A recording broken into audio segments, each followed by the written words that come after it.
Oh, I gotta do this without like smiling, dude. It's gonna be hard not to. That's alright, man.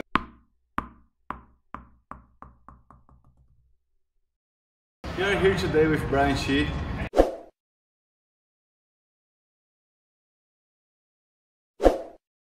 Who played for Harvard. So I'm gonna interview him, make some stupid questions. But okay, Brian, tell me a little bit about yourself, man. Yeah, like Kyle said, my name is Brian. I'm currently a junior studying economics at Harvard College. Originally from Jericho, Long Island, New York. Started playing tennis when I was 5 years old. You know, started playing seriously, competitively when I was around 9, 10, 11. You know, didn't really do that well in national tournaments until I was around 12 or 13 or so. And then from there, when I started doing well in national tournaments, started playing international tournaments like the Eddie Herr, Orange Bowl. Started doing well in those types of tournaments, and then started playing ITFs. I was very fortunate to get to a ranking of, I think around like 61 or 62 ITF juniors, Nice. Which was great. And then from there, started recruiting for colleges, and then of course, you know, committed to play tennis for Harvard, which is awesome. Yeah. That's nice.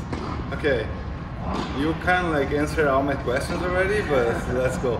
So why tennis, Brian? Why you choose like tennis as your sport? So like I said, I started when I was 5. But like your dad used to play? Yeah, so like... yeah, it's like pretty funny because I'm like the first and only athlete in my family. Wow. My dad plays recreationally, but he's pretty bad. Like he's not too great. No coordinator. Yeah, he only started like when I started a few years, like when I was 5, so 15 years ago now. But yeah, when I was younger, my parents put me in everything: like baseball, basketball, soccer, tennis. And honestly, like I wasn't like the most athletic kid. But I don't know, I think you look like pretty athletic. Well, now I do, right now I do. Yeah, you should have seen when I was younger. I was like tripping over my own feet. But yeah, I mean, I was very fortunate to have a coach who started. What's your coach name? Mihai Grecu. Mihai Grecu. Yeah, Nice. so I was a private coach out here in Long Island. So I'm very fortunate to have him sort of push me to play a little more competitively, put a little more time into tennis, and then over time, of course, started improving as anyone would do if you put time into the sport. Nice. So when you decide like, oh, okay, I wanna play for Harvard, I wanna play an Ivy League, I wanna be a blue chip guy. So when you decide, when come to your mind that? Yeah. So when I started like understanding that I knew I could sort of have a future in tennis, whether I'd be in college or professional, when I was around 14. Like I said, I started, you know, did online school, started high school.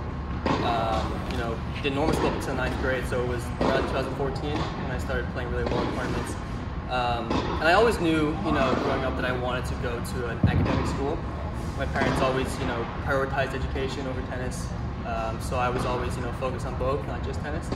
And then when the time came, you know, I felt like my parents put so much time and effort and their resources into allowing me to play like these international tournaments. So, you know, I thought I'd pay them back with going to a great school like Harvard, which is, you know, best of both worlds. So you have, you know, world-class academics, but also a great tennis team. I think we were about like 11 in the country last year. So. How is the practice over there? How many hours you practice a day? Yeah, so it's definitely tough because we have such a rigorous like academic schedule. So in terms of tennis, we go for lifts in the gym before classes 3 times a week. And then we'll do tennis for about 2 hours, 2.5 hours after classes at around 3:30 p.m. And then after each practice, we try and go for like a 40-45 minute cardio session as well. And then stretching. So it's a lot of tennis, yeah. Good. Okay, now change the subject a little bit. We're gonna talk about professional tennis. So tell me about that match you played at New York Open against Cameron Norrie. It was winning 4-0 and lost in the third set. Yeah, it was a great match. How you feel about that match and how you feel about to play the first professional tournament? I mean, I'm definitely proud of that match. I mean, I felt like that night, that match was sort of like a culmination of sort of all the hard work I put in, physically but also mentally, just being able to handle such a, you know, large stage like the New York Open. Also, you know, playing in front of friends and family, you know, just minutes away from where I grew up. I mean, I'm definitely proud of the way I competed out there. I'm proud of the way I handled the nerves also. I mean, like you said, I had definitely chances in the match. Also close. It was 2 sets. Actually. 2 sets. I should have pushed into 3. Yeah, that's okay. Of course you should, man. But yeah, I mean, it was definitely very motivational just to see where my level was against a great player like Cameron Norrie, 60 in the world. Gave me a ton of motivation to want to work harder and pursue professional tennis. Good, great, man.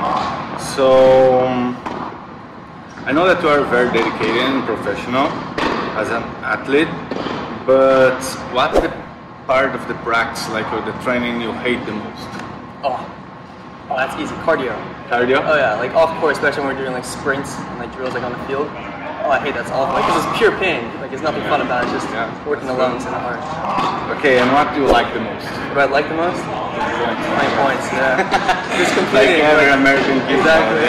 Oh my god, man. Competing. Well, no, I don't know. I also like hitting the gym, lifting weights, making me feel good about myself too. Yeah. Even though we're tennis players. That's nice. Okay.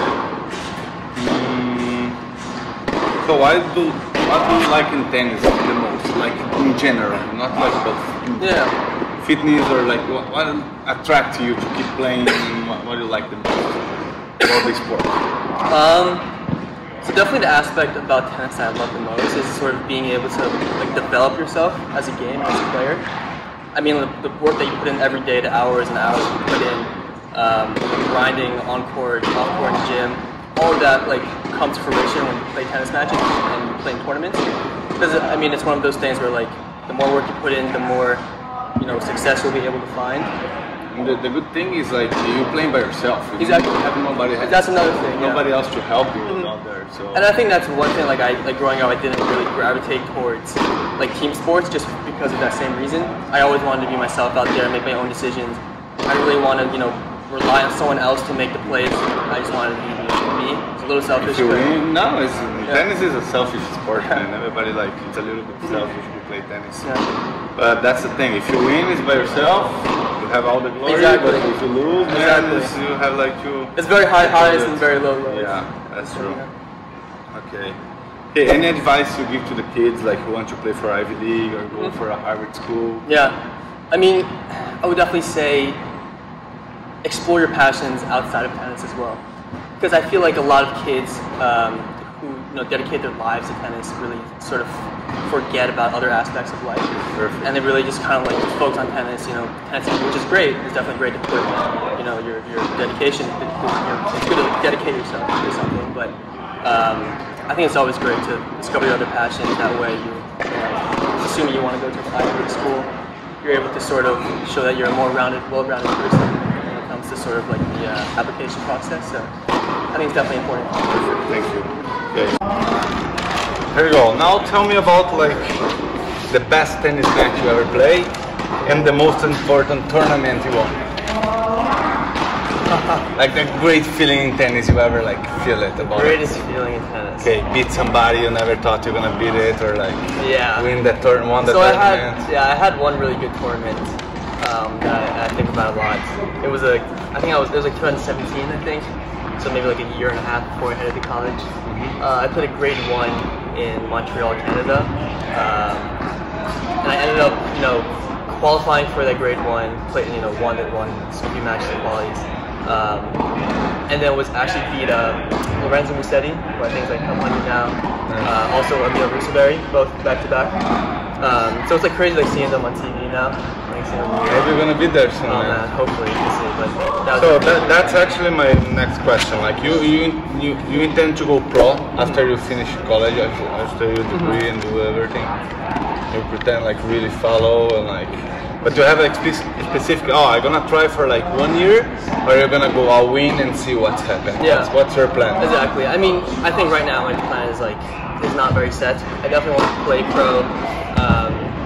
I definitely want to sort of see where my level stacks up against some of the good players. I think I'll sort of gauge after a year or so whether or not it would make sense for me to keep going. I think number one, before even rankings and results wise, is whether or not I'm enjoying it. If I'm out there and I'm doing well, but I'm hating my life out there, because it is a grind. I mean, it's a grind, yeah. I can tell about for own experience, man. Yeah, professional tennis is not all U.S. Open, Australian Open, great hotels. Exactly. That's 5% of. Exactly, probably even lower. Yeah, nobody knows about that. Exactly. So we'll see. Nice. Any dreams you want to achieve, playing tennis? biggest dream? Okay, I choose win Wimbledon or like whatever. It's your dream, man. You're talking about it. Yeah, I mean, I've always wanted to play on Roger Ashe. So because I mean, growing up from Long Island, and I would always go watch U.S. Open in the summertime. And I would always go on Arthur Ashe and see like all the lights and all the people. I'm like, wow, this is insane. Just for two people, you know, playing tennis, all these people in one. Play for yourself. Exactly. To be there, it's gonna be. Yeah. Okay, here's the last question. It's not a question. It's kind of like, okay, say something to your fans out there, the people who love Brian Shi, like the crowd who cheer you on in every tournament you play. Say something to them. And to the little kids again, like you say already, but okay, say something. I mean, to my very few fans, I'm sure they're out there. Like you have a few like my students, my little ones. I would look up to you. Look, that's so awesome. That warms my heart. He played like in New York Open. I saw his match, and yeah. I guess to my fans, little kids. I mean, thank you so much for supporting. I mean, you know, anything you dream of that you can do, as long as you put in the work, as long as you believe, you know, it's very possible it could happen. You know, it doesn't matter what people tell you. You know, people can say you can't do certain things with life. You're too short. You're not strong enough. You're not marketable. Things like that. Screw that. I mean, just do whatever you feel like you want to do with your life, and go for it. Dedicate your life to it. Thanks, man. Yeah, appreciate it, buddy.